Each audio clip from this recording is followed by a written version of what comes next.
Are all people mentally ill? I have no idea. Is this the Dr. Ray? I'm out of work. How do I find a job? I don't know. Boy, you hit the nail right on the head there. Now, why would I say something so dumb? I don't know. I don't remember what I said. Help me out. I listen to you all the time. You're my shot in the arm. Well, it makes sense from your perspective and your individual brain. And I guess that's true, but doggone. Well, are you better than God? No way. I think I'm going to have to change this channel. I'm sorry. Oh, no! Great stuff, Dr. Ray. I'm glad I called. Now, from the studios of Living Bread Radio Network in Canton, Ohio, the hometown of Mother Angelica, here's Dr. Ray. Well, I am at the home base of Mother Angelica. I'm here in Irondale, EWTN Studios, doing some stuff for the folks. It's always wonderful to get down here, get to connect with an awful lot of good friends. You know, the neat thing is they're just like they are on the air. They're the same people. Nobody here is, oh boy, I sure wish they had a persona like they were on the air. I'm the only one that's different that way, but they're not. It's wonderful to be here. But the number is the same. The number is 877-573-7825. 877-57 equal. That is the number to call to get onto the program. Let me just tap into some of these past texts. What we did, well, I keep saying we. It's kind of a forced teaming. What I did last week was throw open a text line or a line for comments or a question, and we got a lot of response. And some of those questions I didn't get a chance to get to because we had callers. But I may do it again today. I'm going to have to sort of feather out giving out the number so that I can at least give some proper respect to the people who are kind enough to text in. So I might do that a little bit later. The number to get onto the program, 877-573-7825. Would love to hear from you. If you got a question regarding the stuff of life, regarding kids, adult kids, spouses, people in general, situations, emotions. I mean, there's a pretty broad range of topics here. Now, this is not a topic-driven show. It's a caller-driven show, which means you make the show. If you've been on the program in the past at any time when the show closed, you're first up if you call back. That includes today. If you disagree with me, you're probably going to be first up, because if I can't offer some kind of rationale for what I might say, then I didn't really think it through enough. Also, if you have a generic question about something in psychology you don't understand, or human development, or perhaps a diagnosis you don't understand, or particular terminology, or if there's a certain intervention, there's just a million types of interventions that shrinks come up with. I don't know all of them, but I know some of them. Or a question about faith intersecting with psychology. That's always been one of my most fascinating areas. So, the number, once again, 877-573-7825. 877-57 equal. I think I was 14 years old. It'd be about right. About 14. My dad said to me, Reem, that's what they used to call me, Reem, take those 4 folding chairs down to the basement. 4? Pfft. Well, that would take 2 trips. I'm going to take 2 trips? Come on.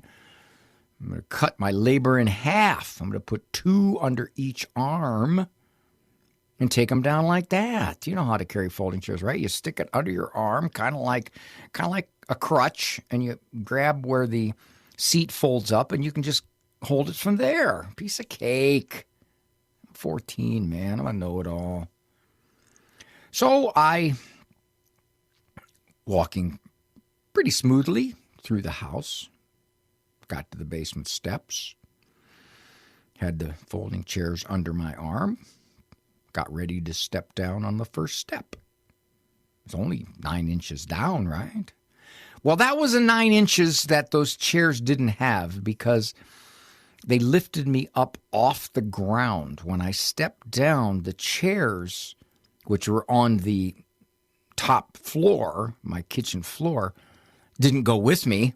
I didn't move them with me. I just let them stay where they were as I stepped down. And of course, the chairs hoisted me up off the ground.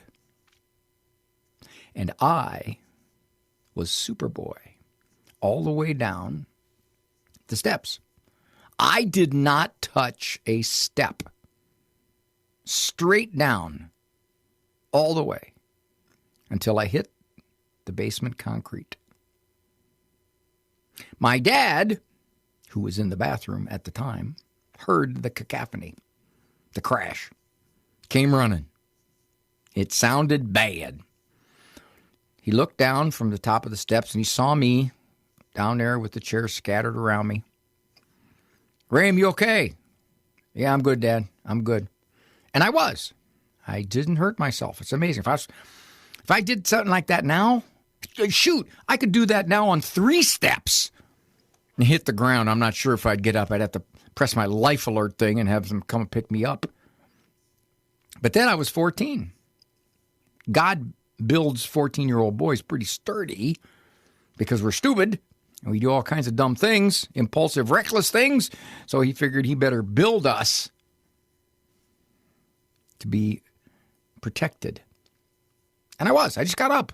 I was fine. I was fine. I didn't even have a bruise on my elbow where I hit or anything. It was just, that's a miracle. If somebody were to say to me, did that fall hurt you? No, it didn't. It did not. Do you think you could do it again? I wouldn't want to try. What about 5 or 10 times? Could you do that 5 or 10 times? No, I'm almost positive I would be hurt. One of those times something real bad would happen. What's my point of this illustration?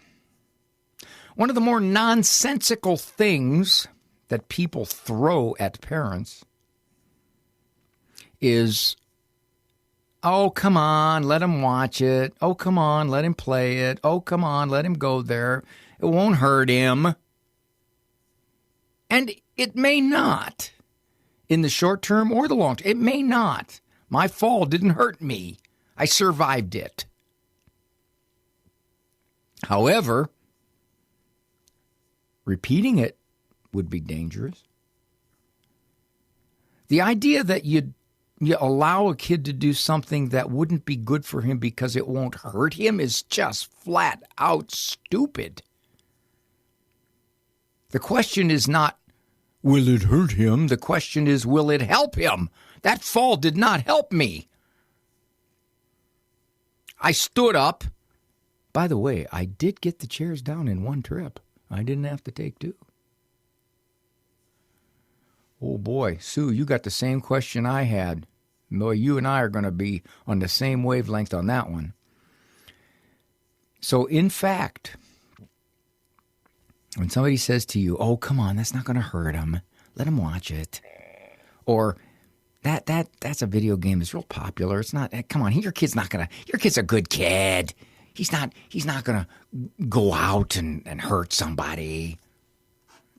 Well, maybe not, but how many times could he watch it, or how many times could he play it, or how many times could he experience that situation, and then it would hurt him? Your job is to protect. Your job is to protect. And it is not a good protection strategy by using your condition of, well, it won't hurt him, therefore I don't have to protect him. No, you don't know when it will hurt him, how many it will take to hurt him, in what way it will hurt him, and what it will do that you're not aware of. Now, at my age, I've got some places where I'm sore. And I have to wonder, can I trace it back? I trace it back to that fall when I was 14? It could be, Just took it a while. Took it a while to kick in. By the way, I did not announce this. This is not E-Person Monday. because I am here down in the EWTN studios. We are taking your calls. Me and Andrew and Eric Dumont are taking your calls. So if you wish to call in, because normally you can't on a Monday because you work or whatever the reason, and now you're able, then feel free, please, because this is not ePerson, it's YouPerson Monday. Live call-in time here from the studios at EWTN Television Radio. I'm Dr. Ray, and the number one more time is 877-573-7825. 877-57-EQUAL. I would be delighted to hear from you. Spring into mowing season with a new Cub Cadet lawn tractor from Weingarts. We've been helping families like yours choose the right power equipment since 1945. Cub Cadet XT Enduro Series tractors are engineered to offer the best combination of quality, value, and performance. Cub Cadet lawn and garden tractors offer comfort and year-round versatility. Stop by our stores to help find your next Cub Cadet or visit us online at Weingarts.com. From our family to yours, thank you for letting us serve you. Weingarts, everything from lawn to snow. Welcome to Advanced Dentistry Center family. This is Dr. Metti, and our team strives to treat you like family in a loving and compassionate way as we focus on serving you in a Christ-like manner. We do this by emphasizing prevention and general well-being for a lifetime. Our private practice is small, personal, state-of-the-art, and innovative, with the goal to educate and motivate our patients in improving their oral health. It is through a partnership with you that you will achieve the goals for your smile. Advanced Dentistry is serious about the level of care we provide, with attention to details and an exceptional level of care, skill, and judgment. We are thrilled for the opportunity to serve you. Dr. Matty and the team invite you to visit them at advanceddentistrycenter.com or call them at 248-594-9592. That's 248-594-9592. AdvancedDentistryCenter.com. This program is brought to you by the following nonprofit underwriter. Join Catholics at the Shore 2026, May 7th through the 9th at the beautiful Icona in Avalon, New Jersey. This year's theme, Needing Nothing More, invites you to step away from the noise and encounter Christ. Speakers include Patricia Heaton, UFC champion Bas Rutten, and pro-life activist Christian Hawkins, along with other powerful Catholic voices. To learn more, go to CatholicsAtTheShore.com.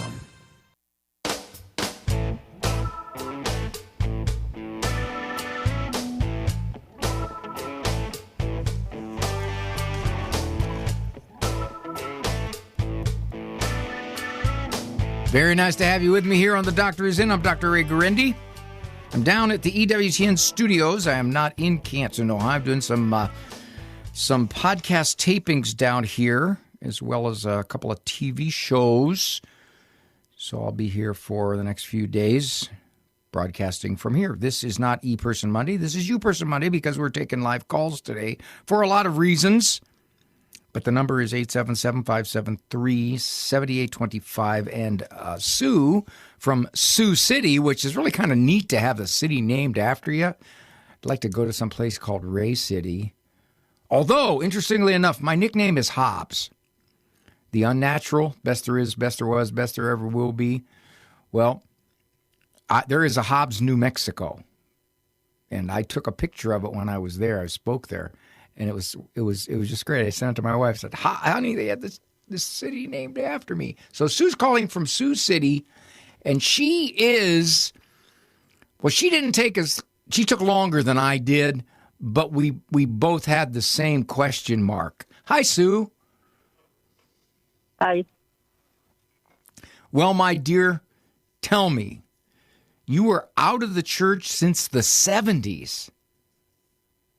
Yes. And you came back a couple years back. How'd you do that? How'd you come back? Well, I don't really know. In the 70s, I had gotten a divorce. And to my knowledge, at that time, you were just automatically out of the Catholic Church. So I did not go to church. I still prayed. And through life, I have always believed that God was there, especially during different surgeries that my life depended on. And I always knew he was there. But then one day I was just driving around and I thought, So I pulled up to the Catholic Church and I went in and I talked to a priest. And I told him about my life and what had gone on. And, I said that I thought I was automatically out. And he said, well, things have changed. And I said, well, that's what I've heard. So he went through my life with me and that. And he says, would you like to receive confession right there in his office? And I was kind of dumbfounded. And I said, can I do that? And he said, yeah. So we did it. And he says, okay, say the act of contrition. I says, Father, I don't even remember it. He says, right there's a prayer book, page 19. So I read it, and he gave me confession right then and there. And the following Sunday, I went to communion. And church has meant a lot to me, especially this last year at Christmas time. I was crying in church. Why, I don't know. But maybe because God was with me now. I don't know. It sounds like you didn't leave the church. You thought, and I'm not sure you were correct about this thinking, that you thought you were not permitted back in the church. I'm not sure that was the case even then. But that was your misunderstanding, and that misunderstanding, you said, I'm not welcome there, so you just didn't go, right? But you didn't go anywhere else. No. Not until I got remarried, and then I went to the Baptist church for the length of time I was married, and then after my husband passed away, I just didn't go again. Well, you've had quite a journey there, girl, bouncing all over the place. Yes. You landed right. Yes, I came back to being a Catholic, and I love being a Catholic. You raise a question for me. When I was out of the church for about 8 years, I didn't abandon Christianity, but I sort of drifted out into the evangelical world. This was back when I was in my 30s. And I wrestle even now with what was it that I stayed away and didn't come to the realization that the church is Christ Church. Excuse me. Where I belonged. And I still wrestle with all my thinking back then that kept me out of the church. Your thinking was a little different. I wasn't under the impression that I was removed from the church. You were under the impression they don't want me here because I'm a wretched sinner, kind of thing. Yeah. Well, my dear, did listening to Catholic radio have anything to do with bringing you back? No, I hadn't even listened to it then. I don't know what brought me back. I just what it was. I don't really know. Well, I just ended up at the church talking to a priest. Well, and I had been raised with priests in my family. I had been raised Catholic, married in the Catholic Church. Well, when you were divorced, at the time you didn't remarry, right? You were just civilly divorced from your husband. Yeah. Well, I would imagine. See, back then, the divorce rate among Catholics was just absolutely minuscule. It was under 5%. So I would imagine that there were probably some, I don't know, and I need to be corrected on this if I'm wrong. I don't know if that was ever a church teaching that, in fact, because you were divorced, you were excommunicated. I don't think so, but I think that there could have been some misunderstanding of that, maybe in certain parishes or certain dioceses. I don't know. And if anybody's listening, please help me out on that one. Help me straighten that out. I want to understand that. Well, I was under the impression at that time you had to go get all this written material and send it to the Pope, and they would contact my ex-husband. Well, his family was dead set against me. Nobody was going to sign any papers for me to stay in the church. Well, that would have been pursuing an annulment, is what you're talking about. Okay.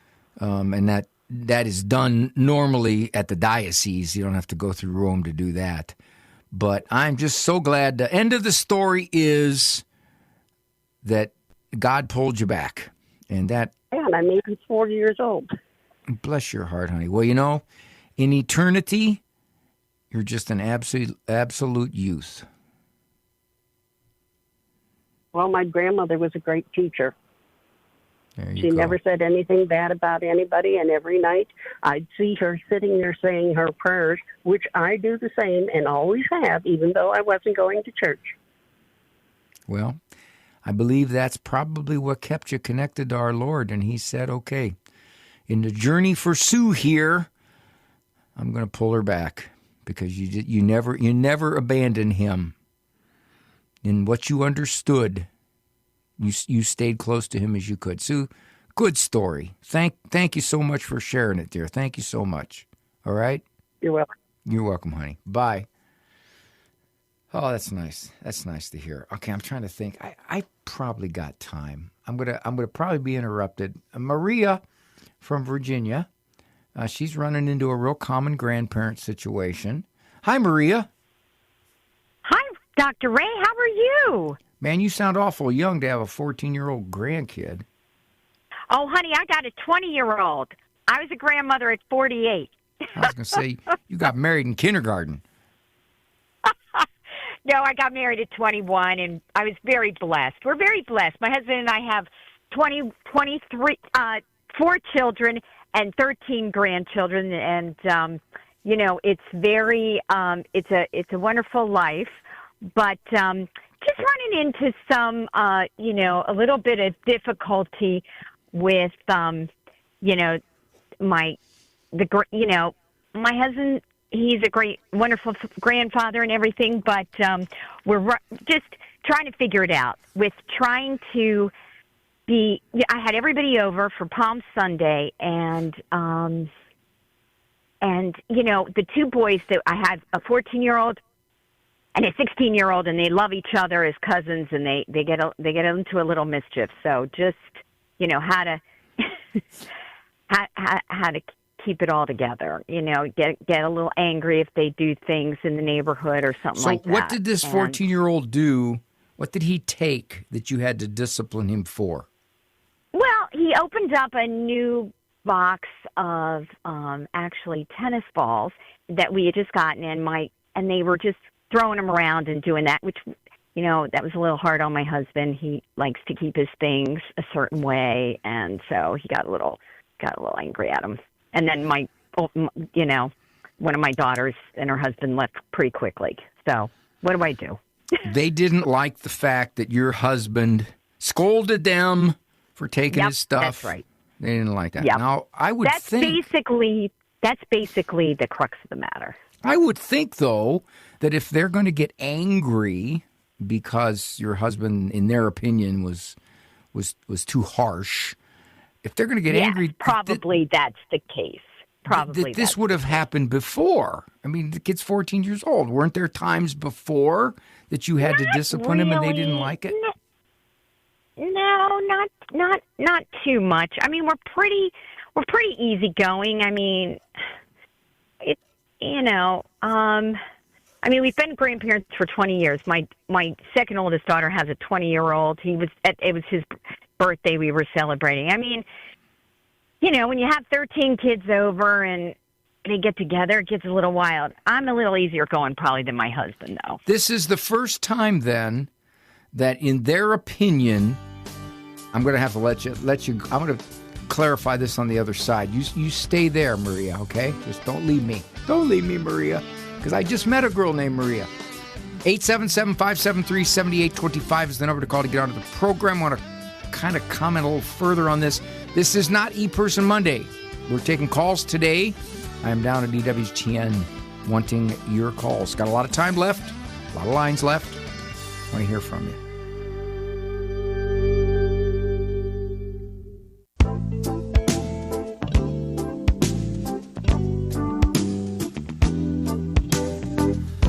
I just got a text, I believe from someone who was listening last week when I gave out the text number.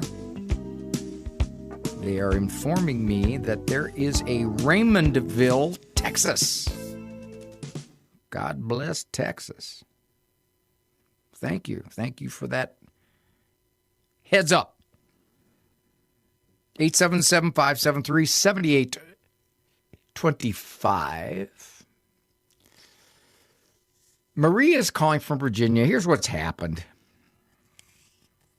Most recently, 14-year-old grandson, his brother at the house, opened up a brand new thing of tennis balls. I guess you got to keep them vacuum packed or they start to lose their bounce or something like that. I don't know enough about it. But then they started flinging the stuff around, and Grandpa got upset. Grandpa yelled at him. And, oh, big deal. And, of course, the parents got all upset and left, stormed out. So, Maria, where is it now? Did they just leave peeved and they're okay now? Or no, you expect this will be a rift?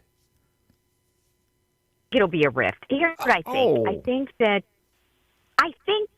So I guess they're just a little more sensitive than some of my other kids, and they left. They were like, "Oh, gotta go, bye."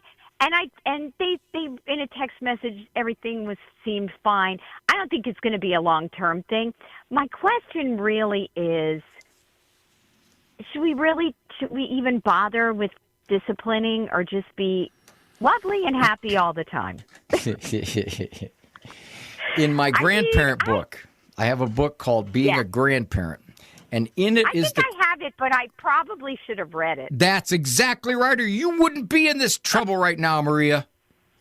So, what should I do? I talked about what do you do when they're at your house?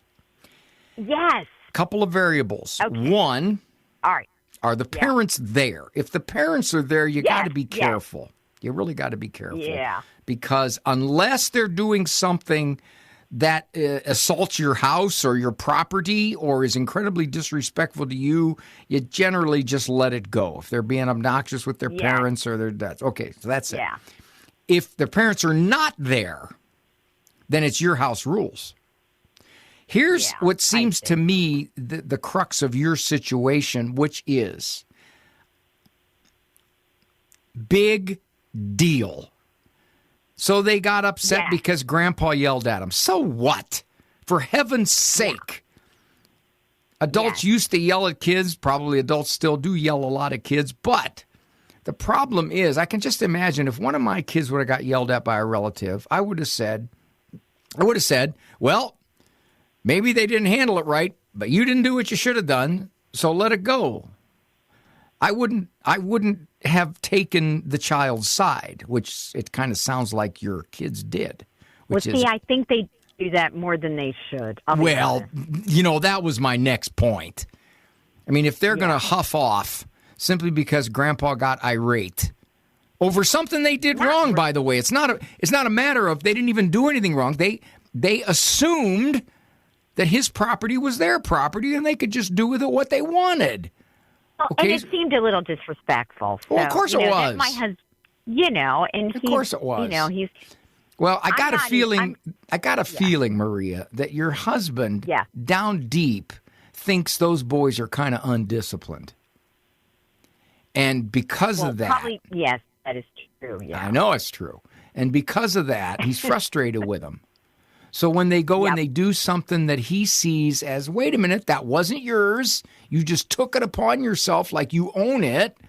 And that was just for him a real frustrating straw on the camel's back.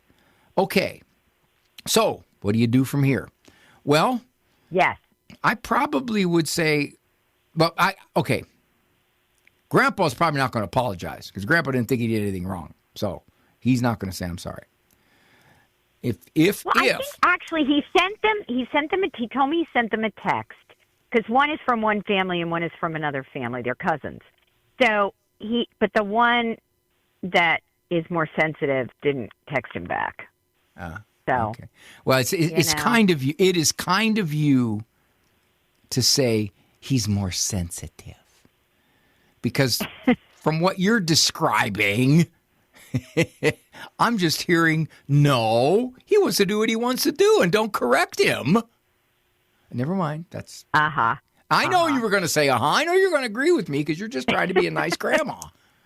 But that's it. Well, I do. I try really hard. 'Cause Your husband I love handled them it. and- Don't make it a big deal. Let it go. Let it flow past. Let it go. Let it go. But be All careful because I got a feeling that these boys might play their parents a little bit, which is, I don't know if I want to go over Grandpa's. He's mean. Yeah, I know. Yeah, I know. So hopefully they won't, but, All right. it's hard. Yeah, I'll tell you what, I don't know what it is with the parents of today, but it used to be when many generations were growing up that the big people, for the most part, were right. And if they weren't right, they were still the big people. I'm with you, Dr. Ray. I'm pretty conservative. But now and, we have to we tippy-toe around the kids. Yep. That's, you got it. And it ain't helping. It's not helping the kids because the world isn't going to tippy-toe around them.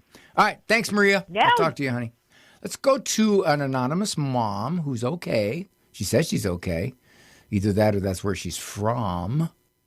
Hello there, dear. Thank you. You're on the air. Be very careful what you say. Okay. I have a 17-year-old boy, and he has been a good student, go to school. He has been getting into the habit of staying up late, sometimes 3 or 4 in the morning, and he says he's doing homework. We kind of ignored it for a while. He started and been going to school fine. He drinks energy drinks in the morning after he stays up on these late nights. So he had been doing fine. Just today, though, we got a call from the school that said he's not there. He's got an absentee, and I said, that's strange because he dropped off his little brother, and he should be at school. His phone is at school, as we can see. So I called him, and finally he calls me back, and he says, oh, I've been sitting in the car sleeping because I'm too tired. I was too tired. My husband and I are concerned. I guess my question is this a normal teenage thing that he's doing? It just seems lately just kind of changing in terms of his behavior. He's not, he's kind of moping around, and sometimes it comes in phases. Sometimes you can tell he's trying hard to interact with us and his sibling, his brother. But just today is the first time where he's missed school. And right. Stay there, Mom. That is. music tells me I have to be quiet. But stay right there, and I'll come to you on the other side. My timing's been really bad today. Poor people are getting interrupted by the breaks. Andrew, will you just quit playing that music?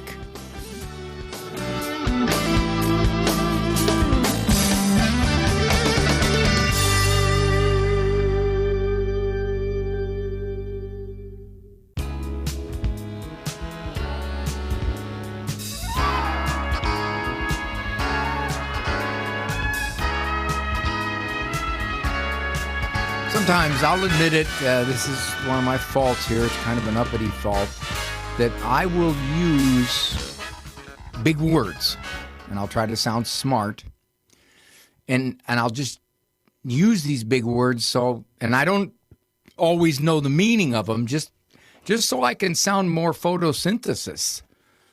You know, it's something that I'll do a lot of. Okay, I'm talking to a mom. She's kind of confused. Got a 17-year-old son's behavior starting to change, as her description says, rather abruptly.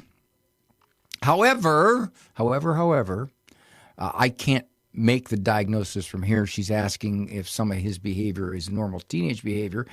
I think it would be normal teenage behavior if it were permitted, and it sounds like Mom's unsure of what to do about it. Mom, you still there?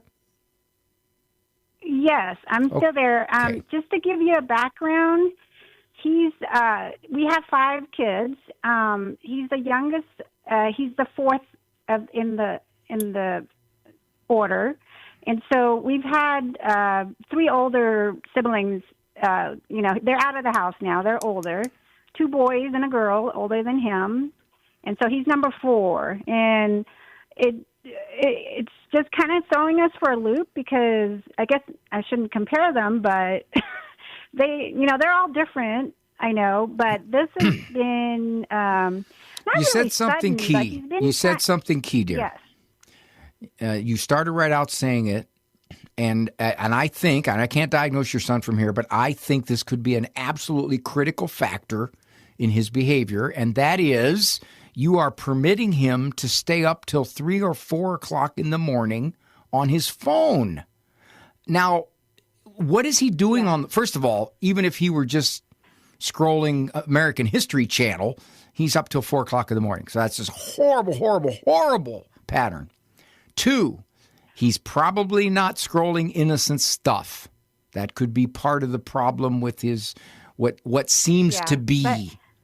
That's a factor. He is actually, we had a rule that he's not supposed to bring his phone upstairs. Okay, but so because he's doing homework. Oh, Mom. He does Come on, Mom, stop. Yes. Stop. You actually believe that? That he's doing homework till 4 in the morning? Oh, come on. We do have an app on his phone that keeps track. So we have Covenant Eye on his phone. And so it does keep track of what he goes on. And I get whether he's in fact doing homework, and put me down as one who says he's not. But if he is, this is a terrible pattern to get into, to step till 4 in the morning, which is spilling over all over the place. You said this is the first time he's missed school. Well, that doesn't surprise me. Yes. The kid's exhausted. Right. Okay? He's taken energy drinks to kind of power through the day, and he's losing his ability to do that. So first thing I would suggest is you really got to no phone up in the bedroom after whatever, 9 o'clock, 10 o'clock, whatever. You decide. That's your decision. Okay. But that's really causing you problems. Secondly, he missed school because he's either exhausted or he just flat out doesn't want to go, or in fact, whoever he's talking to on the phone or whatever he's doing on the phone has making him a little more resistant to rules, to expectations. That's 2. Right. 3, I don't know. It's not unusual for kids to also have a down mood when they're kind of self-defeating in their conduct. I mean, he's obviously gotten into some real bad patterns here, real bad. And it doesn't surprise me that he is struggling with his mood. So I would suggest you kind of sit down, you and your husband sit down with him and say, okay, here's what we got to do here. We don't like what you're doing to yourself. You're hurting yourself. We don't want to stand by and watch our son hurt himself. We're not going to let it happen. And also regarding school, you got to decide what you're going to do about that. The idea of homework. Come on. He comes home at whatever it is, 3 o'clock, 4 o'clock, and he's got all kinds of time before he goes to bed, and he doesn't have 12 hours worth of homework. That's just not happening. Right. So I think you're being buffaloed. Yeah. I think, we've already started a list for him, and a lot of the list includes what you've just said. So I think, thank you. That you confirmed what we are trying to do, we're thinking of. So, here's the thing, Mom. If we allow it as parents, our kids can be incredibly self-defeating if we allow it. And they'll do it. Yeah. We just think, well, they're gonna act responsibly. They'll act in their own good interest. No, they can do all kinds of stupid stuff, and we parents have to set up a very strong guardrails to stop them. Especially now, given that there's so many opportunities. 30 years ago, there was no smartphone, so you wouldn't have had to worry about this at all. It wouldn't have been a factor in your parenting. Well, now it's a huge complication in your parenting. So now you're going to have to be stronger to deal with it. Thank you, dear. Thank you for the call. God bless you. Good luck. And I think for your son's well-being, Dr. Grundy. Thank you. His mama taking charge is a good thing. Thanks, honey. This is Dr. A. Wait a minute. Let me just comment here.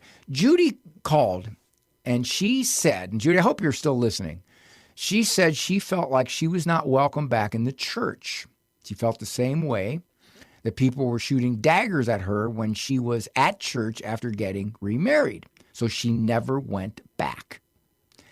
A couple of things about that. If they were doing that, Judy, they were wrong. All right? That's not the church. That's the people acting wrongly. That's for sure that. Now, you said when you got remarried, you never went back. Everything is so complicated in the rules for Catholics. No, it's not complicated at all, Judy. These are rules for our own benefit. It's not complicated. Modern Christianity is very loose, very, very loose. Much of what was very traditionally the morality of being a follower of Jesus Christ no longer is for huge segments of Christianity. Abortion, fornication, adultery, so much of this, remarriage after it, there's just so much of it that's been jettisoned. And the Catholics are trying, the church is at least trying, however unsuccessfully sometimes, to establish a follower of Christ has to follow certain standards. My dear, you're still away from the church. Don't be away from the church because of bad conduct of people. The church, if she is who she says she is, if Christ established her, then that's where you belong. And if there are people within it that are hypocrites or critical or judgmental, they're wrong. They're just wrong. You don't tar the church, my dear, because of them. And you don't risk your own connection with God because of bad conduct from other people. Dr. Ray. Hi, this is Ed Bahura with Sylvan Learning Centers. This is one of our many 5-star Google reviews. I would like to take the time to thank all of the staff at Sylvan for helping my daughter achieve her goal of attending the University of Michigan Ann Arbor with a full scholarship. My daughter has been able to maintain all A's in math and increased her SAT score by 200 points as a result of attending Sylvan. To learn more, call 1-800-EDUCATE or visit sylvanlearning.com. Recently, a student asked a very simple question. What does it mean to be Catholic? After thinking about this a moment, I described to her the pattern of the modern mind, a pattern in which time is the greatest or perhaps the only reality. There is no divine gift, no breath of God infused into the cosmos, infused into each of us at the moment of conception. The modern mind, then, believes that each person must create his own value, and at some point in a rather hazy future, each of us will realize the ideal self. The present, meanwhile, becomes somewhat unreal.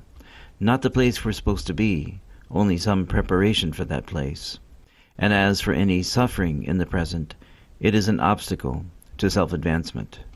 But God, in His timeless, ever-present, suffers, and His suffering is love, and His love, as it was in the beginning, is life. Happy Lent from the Guadalupe Workers. Marcus Peter hosts Unveiling the Covenants. What is a covenant? It's a vowed exchange of lives which results in an unbreakable family bond. Throughout Scripture, God seeks to espouse all mankind to Himself in an unbreakable covenant bond. His covenantal love is a free gift, but it necessitates a response from us. We are free to accept or reject it. Let's learn what this means as we unveil the covenants. Saturday mornings at 11 and Sunday morning at 9:30 a.m. on Ave Maria Radio.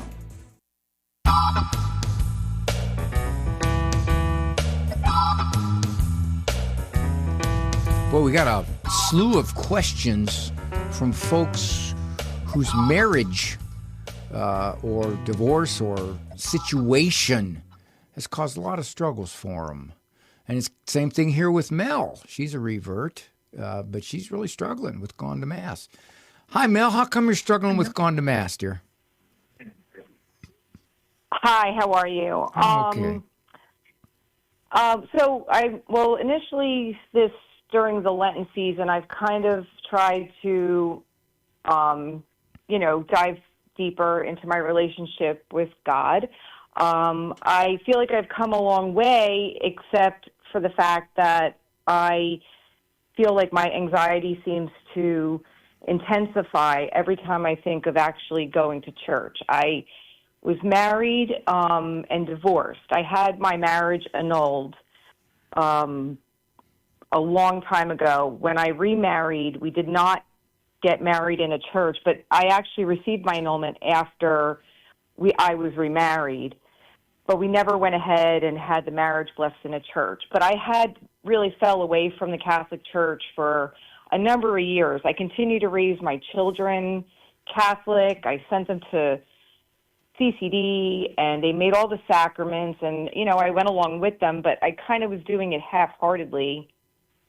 But I think maybe because my mother was divorced, and she felt as though she was never allowed to go back to church after that happened, and she raised us essentially the same way. Sent us to CCD, did all the things, but she never attended church herself. So you got some of those reverberations still there.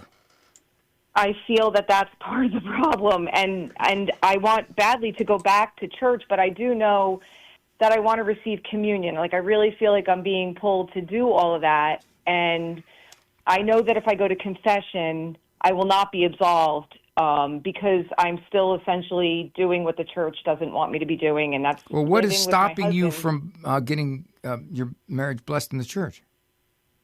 So nothing is necessary. I actually have an appointment to meet with a priest. He couldn't meet with me until after Lent, so we set up an appointment for afterwards. I wanted to talk to him about some of these concerns because I did actually start taking a Bible study class in a Catholic church because I wanted to stay connected somehow, even though I was feeling like I was keeping myself from going to actual Mass.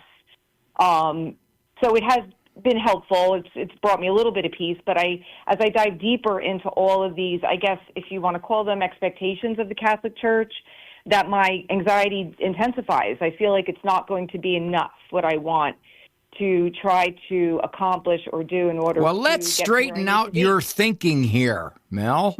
You've got a whole bunch of thinking that's twisted. Let's get it straightened out. First of all, there's nothing keeping you from exploring how to get your marriage blessed in the church. Then you can go to confession and communion. Nothing keeping you from doing that other than whatever it is inside you. That's one. Two, for right now, you don't receive communion. But there is so much more to be gained. You can worship. You can hear a homily. You can hear scripture. You can tell God, I'm here with you, even though at this point I'm not in full communion yet, but I'm planning on it. So you can do that, for heaven's sake. Don't say, well, because I can't get this, I'm not going to do that. That's two. Yeah. Here's another one. Yes, I'm trying to not. Yeah. No. Here's another one. Your anxiety's building up. You're saying to yourself, I don't know, the more I think about it, the more anxious I get. The more anxious I get. That's not going to keep you from going to church. You may be anxious at church. It's not going to hurt you. It's going to be uncomfortable. And the only way that anxiety will go away is if you do go to Mass, and it will slowly dissipate. You'll find that probably by the end of Mass, you won't be anxious at all. And probably after 5 Masses, you won't be anxious even when you walk in. But until you do that, the thought itself will make you anxious. And you have to show your body that there's nothing to be afraid of at Mass, and your body is dumb, and your body will go, oh, okay, I won't get anxious then. That's what you got to do. So you got three things that you can focus on and change it so that you can have the most important thing, my dear, and that would be a complete connection with our Lord and His church. That would be wonderful for you. Yes, I'm desiring that in a very intense way, and it's been a lot, and I have been trying to consume like a lot of like religious Catholic Christian content, and it's been keeping me somewhat at peace, but it's not enough. Well, here's what I don't want you to do. I don't want you, in your desire to read this and become more Christ-like in your thinking, I don't want you to think, oh my gosh, I can't do that. I can't be like that. I can't do all those things. Oh, I'm so falling so short. Oh, it's easier just to stay away because I feel so rotten. Don't do that. And I know I'm just smelling it in you, my dear, that you would be prone to do something like that. Am I wrong? I don't think so. Thank you. I always hate to ask if I'm wrong, and I never am. Okay. So you have a beautiful seeking heart. That's what our Lord wants, a seeking heart, and you got that. But if most people would have that. So you're going to appreciate it when you finally get there because you wanted it so much. Good for you, girl. Good for you. All right. Well, all right, honey. I'll talk to you. I appreciate that. All right. Yeah, bye. take care. All right. Got to run. If I didn't get to you, call back, please. I'll put you first up. Tomorrow will be a regular call-in show. Today was call-in. We suspended ePerson Monday. Thank you for joining me. Thanks, Andrew Kruchek. Thanks, Eric Dumont. And thanks to all of you for allowing me the incredible privilege of being with you on this program, talking with you, listening with you. Walk with God. We got a couple of them are going to be walking closer to God. For information on Dr. Ray's presentations, books, and CDs, visit drray.com and follow him on Facebook and Instagram. The Doctor Is In is a co-production of Ave Maria Radio and EWTN Radio and carried across the EWTN Global Catholic Radio Network.